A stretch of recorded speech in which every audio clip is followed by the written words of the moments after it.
یہ جو استماع ہے طبیعت کا، میں جمعیت کے زمانے میں بالخصوص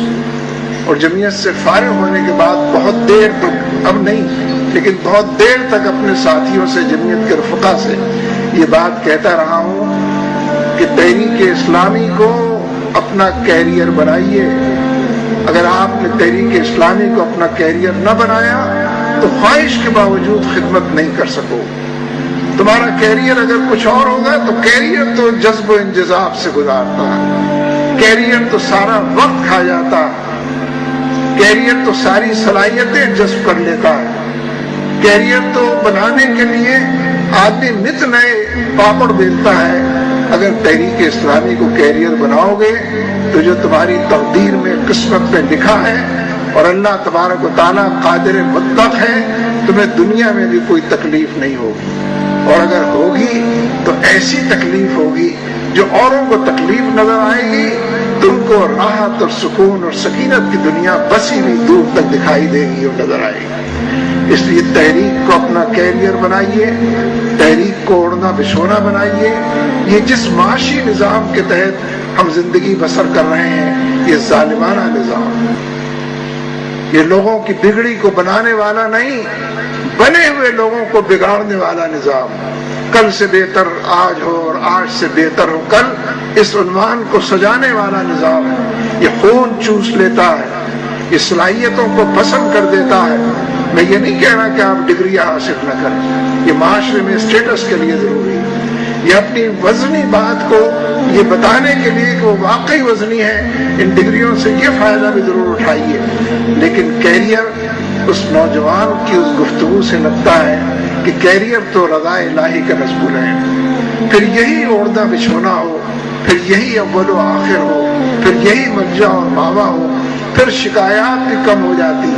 پھر اجتماعی دائرے کے اندر احساس تنہائی بھی دور ہو جاتا اور بہت دور کہیں نکل جاتا ہے۔ اس لیے میں آپ سے درخواست کر رہا ہوں، آپ جہاں جس مقام پر ہیں، آپ جس گھریلو زندگی کے اندر رچے بسے ہیں، آپ کے گھر والوں کا جو بھی اسٹیٹس ہے، آپ فیصلہ کر لیجئے۔ آپ کا یہ فیصلہ آپ کے لیے بھی، تحریک کے لیے بھی، آپ کے مستقبل کے لیے،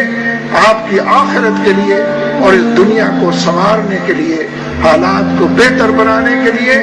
آپ کا یہ فیصلہ ان تمام دائروں میں انشاءاللہ اپنے آپ کو منوائے گا۔ ویٹو آپ کو جانتے ضرور ہوں گے، لیکن میرا اپنا مشاہدہ اور تجربہ یہ ہے کہ جن لوگوں نے، اور ایک بڑی تعداد ہے جمعیت کے لوگوں کی، کہ جن لوگوں نے تحریک کو اول و آخر قرار دیا، اس کے لیے بے شمار قربانیاں بھی دی، ایثار کا پیکر بھی بنے، لیکن بحیثیت مجموعی زندگی جس ڈگر پر گزر رہی، اس ڈگر پر اس کا کوئی اور بدل و تلاش نہ کر سکے، اور حقیقی معنوں میں اپنے رب کی رضا کے راستے کو اور ان منزلوں کو عبور کرنے کو آسان سے آسان تر بنا سکے۔ اس لیے میرے عزیزوں، اور جب میں کہتا ہوں مستقبل کی امیدوں، تو یہ تحریک تو آپ کی ہے، میرے جیسے لوگوں نے تو گزار لیا، اور اللہ تعالیٰ سے دعا کرتے ہیں کہ جو باقی ہے وہ بھی گزر جائے خیر سے، عافیت سے، اور اللہ کی رضا کے لیے گزر جائے، لیکن مستقبل اس تحریک کا آپ کے ہاتھ میں، آپ کی سوچ بچار کے زاویوں میں اس کا مستقبل ہے، اور زندگی کو جس ڈگر پر ڈالنا اور گزارنا ہے، فی الحقیقت ان تمام آسائشوں سے آراستہ پیراستہ کرنے کا مستقبل یہ آپ کے ہاتھ میں ہے۔ اس لیے یہ فیصلہ کیجیے، اس عزم صمیم سے اپنے آپ کو مسلح کیجیے، اس سوچ بچار سے دل و دماغ کی دنیا کو مزین کیجیے۔ آپ جب فیصلہ کر لیں گے، یہ دنیا آپ کا کچھ نہ بگاڑ سکے گی انشاءاللہ۔